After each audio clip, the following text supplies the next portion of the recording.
I want to thank everyone for coming to this fourth day of the Founders Over 40 Unconference. I'm Betty Wong. I'm one of the co-founders. And today we have three wonderful people who will be sharing their view of what it's like to be a social impact founder. So the first person who's also going to be our moderator that I will introduce is Mike Caslin. And Mike is the founder, the board chair, and the CEO of the Global Center for Social Entrepreneurship Network Foundation. Mike's vision is to create a global social entrepreneur ecosystem network that strengthens local economies and creates a new generation of social entrepreneurs. So Mike serves as an adjunct faculty member at Babson College and CUNY Baruch Zicklin Business School, which I also used to teach at. He co-founded the Lewis Social Enterprise Campus Initiative and the Butler Summer Venture Accelerator Program at Babson College. And Mike has many other work experiences, including former life as COO at Nifty. But I'm going to let Mike do the rest of the talking and make myself invisible, and then also have him introduce Amy and Rajiv. So Mike, take it away. Wonderful. Thank you, Betty. And good afternoon, good morning, good afternoon, and good evening to everybody. It's on the call. Thank you so much for signing in. First of all, happy fall and happy almost Halloween for those who celebrate it. I have a slightly subtle orange shirt on today. It's part of a Myers-Briggs analysis of our color scheme for our own foundation. And what it captures is, orange is about being a little bit witty, a little bit optimistic, a little bit opportunity oriented, and a little bit wondrous about the wonderful. So I hope that today's conversation with two amazing people, Amy and Rajiv, can help you start to wonder. And I think that's one of the greatest things that all of us, young of heart, who might be over 40, can start to be curious again about where their life is going and where they can help the world go. So I just wanted to share that, personally, I've been an entrepreneur over the years. I grew up in a union family. My dad was in 3 unions, and I never met anyone who owned a business, but I read one book. It's called The Spirit of Enterprise, and it changed the arc of my life. So I think you can definitely start to change at any time based upon insights. I've been involved in founding 3 ventures after the age of 50. And so anyone who thinks that life is over, don't be mean to yourself. It's only just beginning. And I've also been an entrepreneur, and a college faculty member and a Fulbright scholar. And all of it is about trying to help people discover their social entrepreneur within, their joy within. So I think you're going to see both with Rajiv and Amy, very, very wonderful energy, very caring and helpful insights. And I think that the way I've looked at this with Betty and Jennifer is, hopefully this is the beginning of a conversation, an ongoing conversation about how people can take so much accrued talent and bring it out to the world in new ways.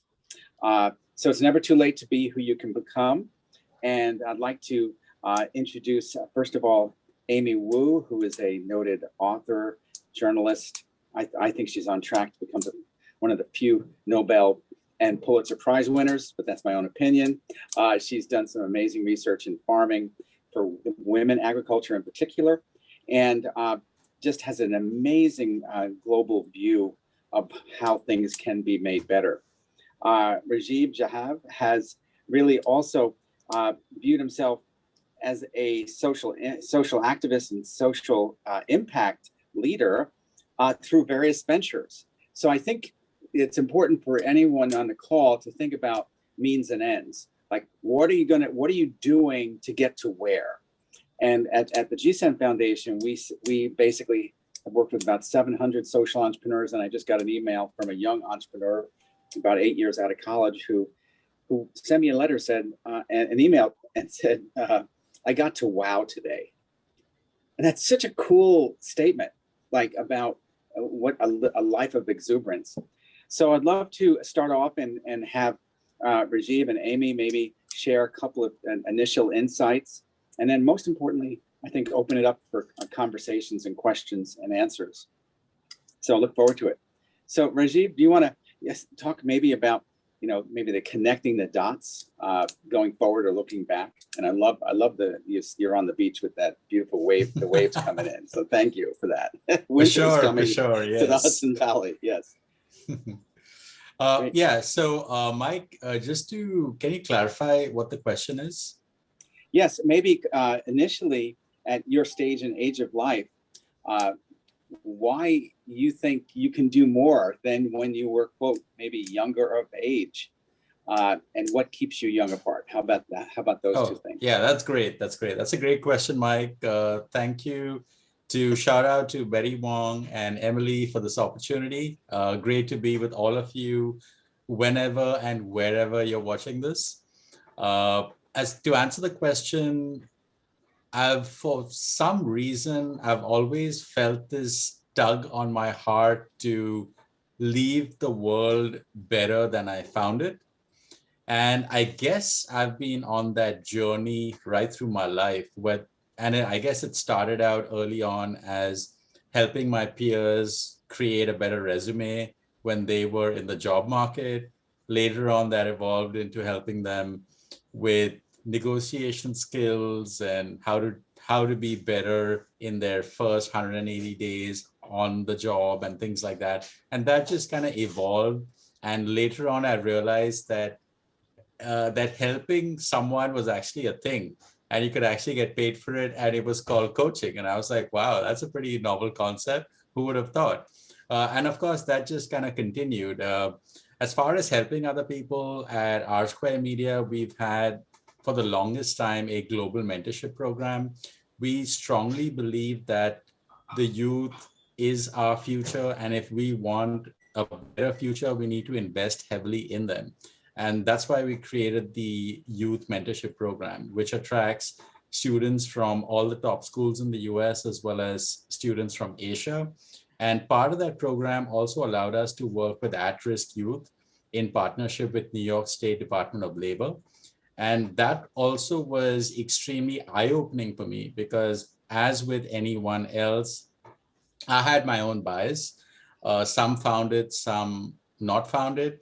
And the key takeaway was that if you give anyone the support, the understanding, the encouragement, but also the direction and a little bit of training, they can produce amazing work. And that was the key takeaway from that experience. And somehow that work landed on the radar of somebody at the United Nations, which led to my speech at the United Nations, which was Feb 14, 2020, last year, just before the pandemic. And my talk was on the role of coaching and technology to solve homelessness, which then triggered the setting up of my nonprofit called Bright Now, which is focused on youth empowerment as well as the empowerment of young leaders. So that's kind of like a nutshell of my journey, which started from helping people and which continues to evolve, since I believe that we can help people in a variety of ways by leveraging our passions, our skills, our interests, our network. And I think that's where it's at. So Awesome. With that, yeah. Thank you, Rajiv. Thank you so much. And I'm going to come back and wrap some points both that you and Amy make, and looking forward to this. Amy, welcome, and thank you for making the time. I missed your national tour schedule. Thank you, Mike, for introducing me, and I'm really happy to be here today. And thank you to Betty Wong and Emily and everyone who's made this talk happen. So in terms of doing good and also my own journey and everything, I'll give a little bit more about myself, is that actually I'm a storyteller by background. And I spent many, many years as a professional journalist, first writing about a wide variety of people and stories. And I was a bit of a jack of all trades, I guess. But the underlying passion in this, and the connection to From Farms to Incubators, is a passion for telling stories and using stories whether that be documentary or photography, written word, art as well, to amplify an important issue. So I'll fast forward a little bit to From Farms to Incubators, and what exactly it is that I'm a founder of this initiative and movement where we use storytelling to profile women innovators and entrepreneurs in this growing field called ag tech. For those out there who don't know what ag tech is, don't worry. I myself sometimes still ask what it is because it's ever evolving and it has a very broad actually definition, but it's the marriage of agriculture and technology. And it's really any innovation that helps growers grow smarter and more efficiently. We're talking about drones that are taking photos of the farmlands, and we're talking about self-driving tractors, laser scarecrows, you know, soil testing kits. But the big picture of this is really that ag tech and From Farms to Incubators is a platform to promote women empowerment and leadership and entrepreneurship, actually, is what it is. I've collected hundreds upon hundreds of stories now of females who started ag tech companies in two sectors that are still very male dominated, technology and innovation. Women have a huge role in food and farming already. In fact, like 80% of the food that we eat here in the US is actually contributed in some way by women, and women are the head of the households in preparing food, but still at the table, often their contributions and voices are not heard. So my do good, or my big objective, is to inspire the next generation of young people and youth, similar to what Rajiv is talking about, to consider opportunities in a fast growing sector at a time when it's very much needed and there's a lot of job opportunities. So the big picture of where we're headed with this is storytelling, mentorship, and also creating the resources and opportunities for young people, youth, women, and minorities to consider that there are a lot of jobs in a sector that is not just tractors and overalls. It's laboratory, it's investment, it's sales, marketing, storytelling. Everybody eats, and a lot of people are increasingly interested in where their food comes from. So I certainly did not plan this journey. I want to kind of flip back to the bigger broad brush of today of entrepreneurs 40 and over. I did not plan this journey. As I said, that I'm actually a history major and spent many years as a journalist, but I would say that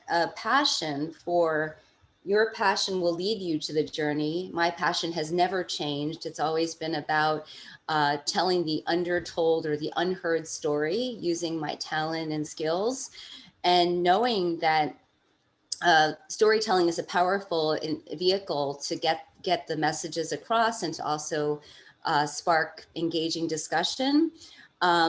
I have always considered myself a journalist, but I did not prepare that I'm also an entrepreneur. Actually, I am both journalist and entrepreneur, because I'm developing From Farms to Incubators into a framework where we have programs and events where we're a community to connect women in this space.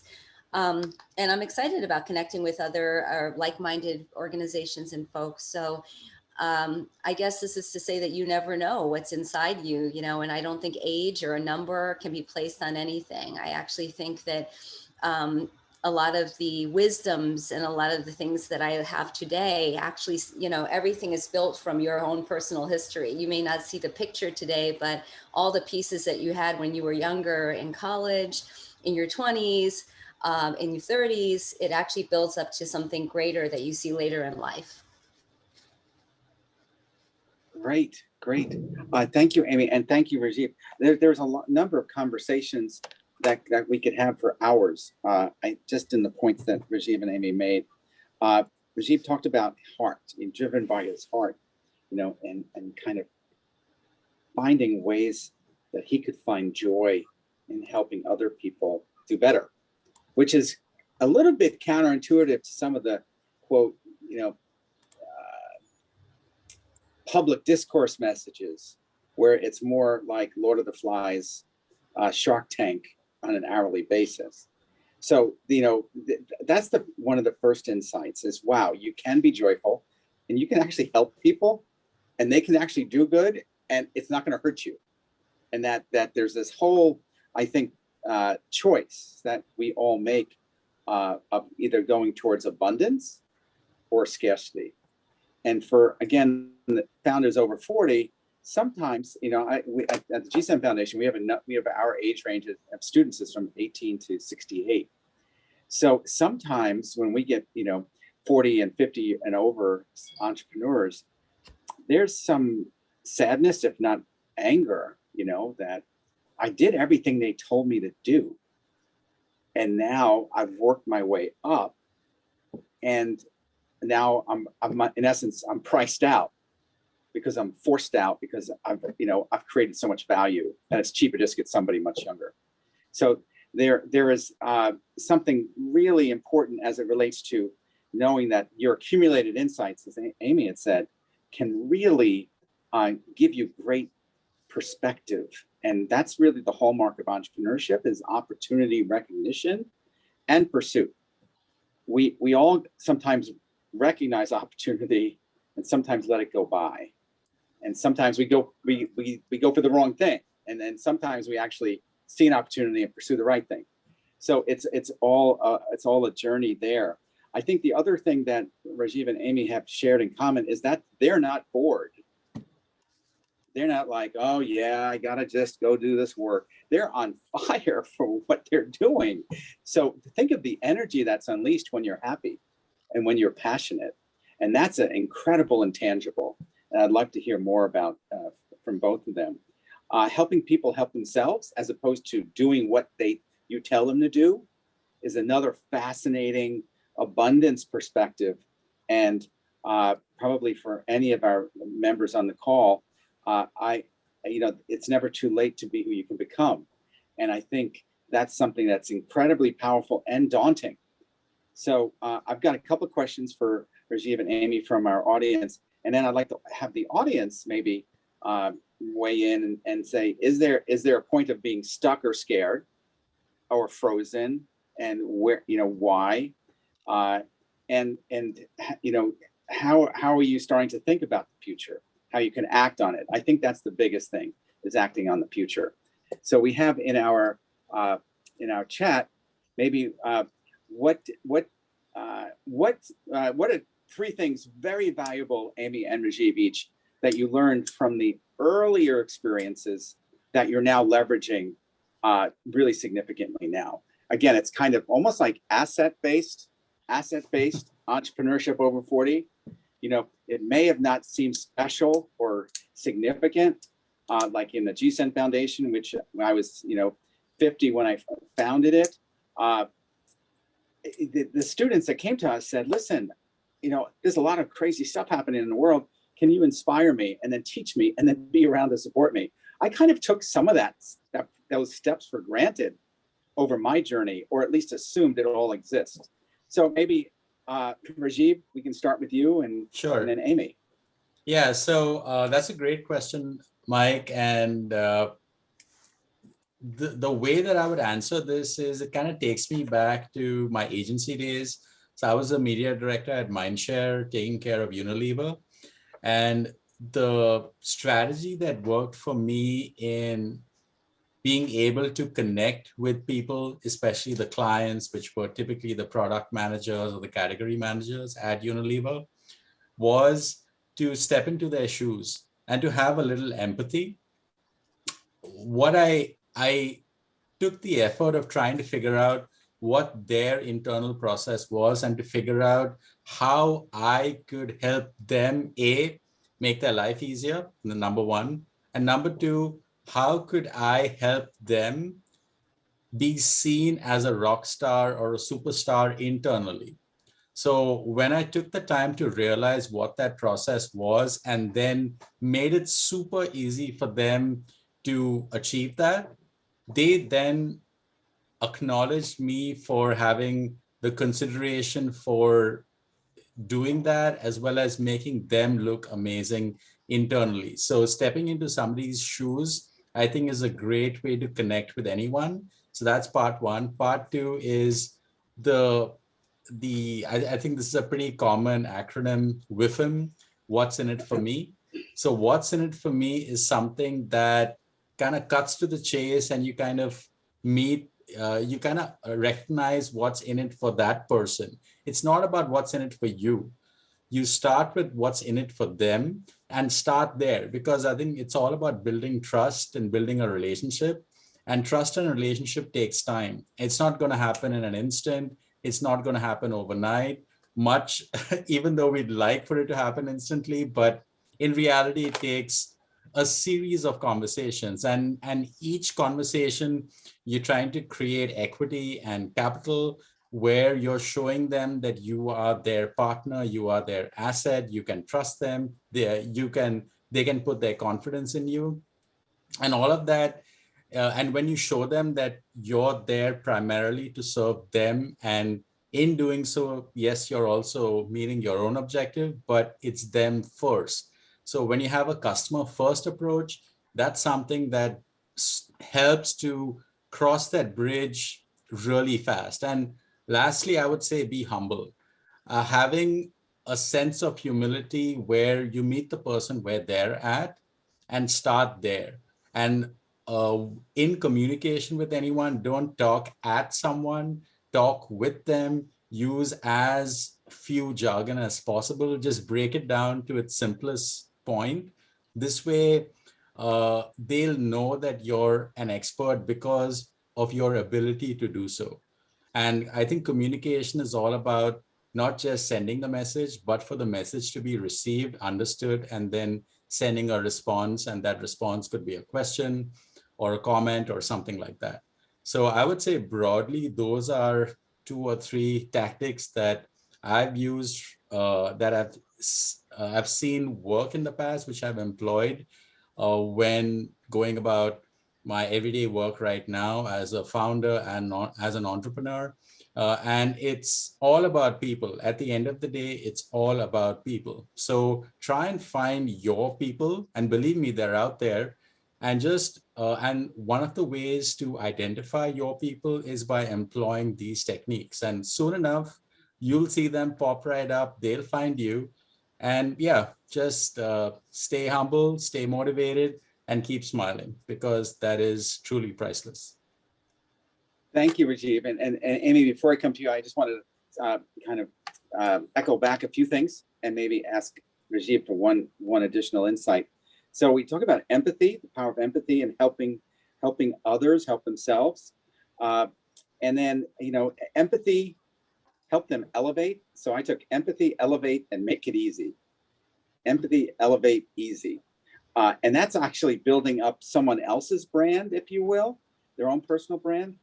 And one of the things I wanted to just emphasize is, Rajiv's kind of commitment to service leadership, his genius of stepping into the shoes of others. I'm going to come back to that.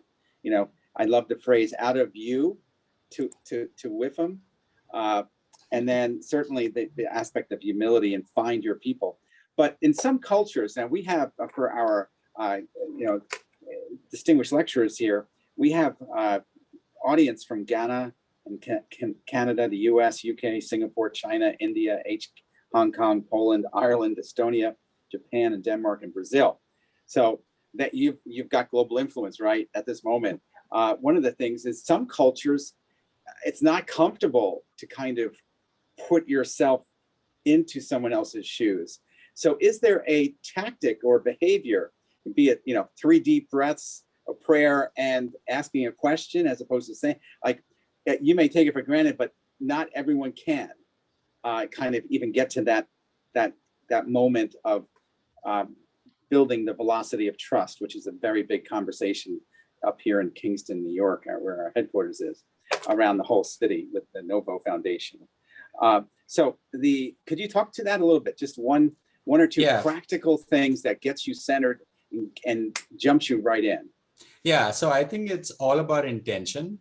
So you must set the intention. And what do I mean by intention? By intention, I mean, before a meeting, say, okay, I'm a service provider. This is what I do. The person that I'm meeting is so-and-so, and he does this. How can I make his or her life easy?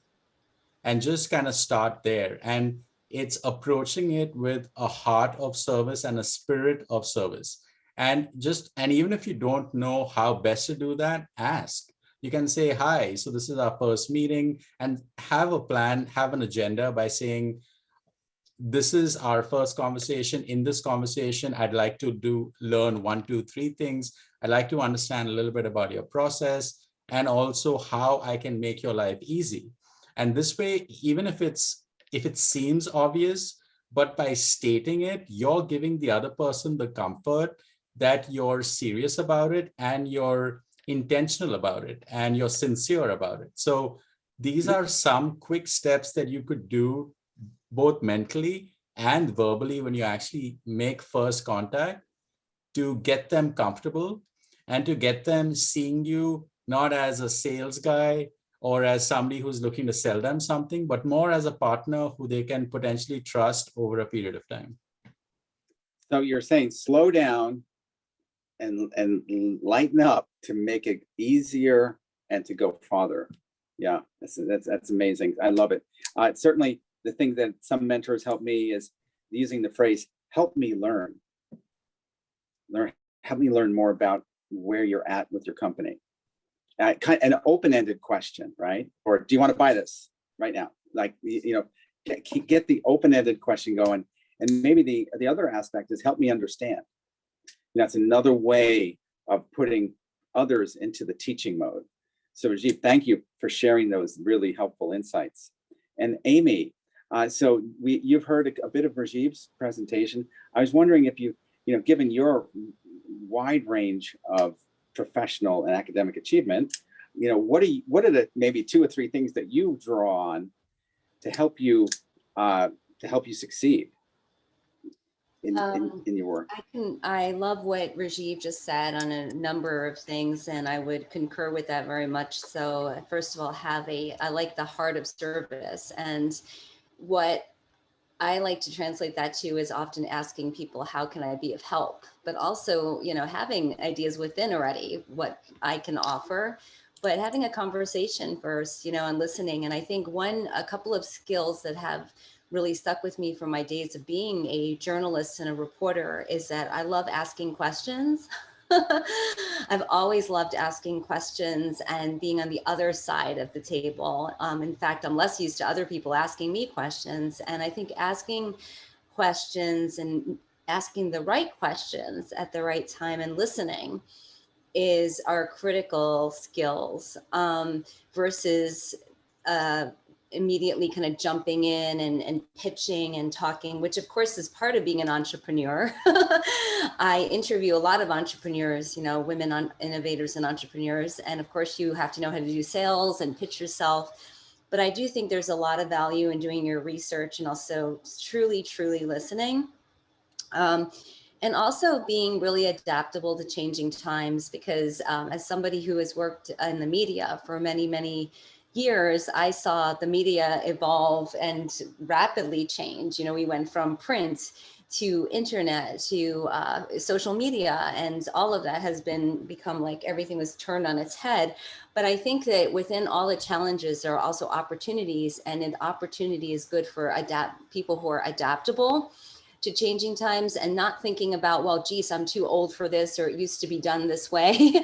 I actually think there's quite a lot of value to having a staff and a team of all different ages. I mean, everybody from high school to 100 years old or more, because I think you can learn something from every single age group. I work with a lot of people who are younger than me, and also it's something I love to do because there's an opportunity to be a mentor and to share your stories with them, but also to learn about what they have to offer. I mean, the younger people, I have a couple of interns I work with from farms to incubators, and they're always telling me, no, this is how you work with this software, that, or have you considered that? And I'm always like, really? I haven't heard of this. So I think having a really open mind and the spirit of it, from every person you meet, you can learn something, no matter what their background, no matter what your own background. It doesn't matter what, where you went to school. I think having that curiosity in connecting with others is really important. And finally, I can't overstate the importance of collaborating and working together in partnerships. I would say that for myself and from Farms to Incubators, it's a community of people. It's a community of people who have shared their stories, who have shared their talent, who have also helped inspire me. So I don't think anybody can work on their own island. I think you have to, these days especially, it's critical to be open-minded to collaboration. So those are a few things. And also lastly, I would say, hold on to your joyful distractions, because although life is very busy for entrepreneurs, especially, we're working sometimes evenings, weekends, ideas come different times of the day. It's definitely not 9 to 5. I would say hold true to some fun things that you enjoy doing and have your tribe. For me, it's swimming and open water swimming and having a group of friends who also enjoy other passions. And I think it's so important to have that to fuel what your work as well. Yeah. So I'm going Yeah. to jump in here, Mike, Yep. because believe it or not, our time has really just flown by. So, and I know there's actually another a set of panelists who are eager to share their advice. So I want to thank Rajiv and Amy and you, Mike, for all of your experience, your input, and the great insight that you provide in terms of creating your own nonprofits and social impact for profits.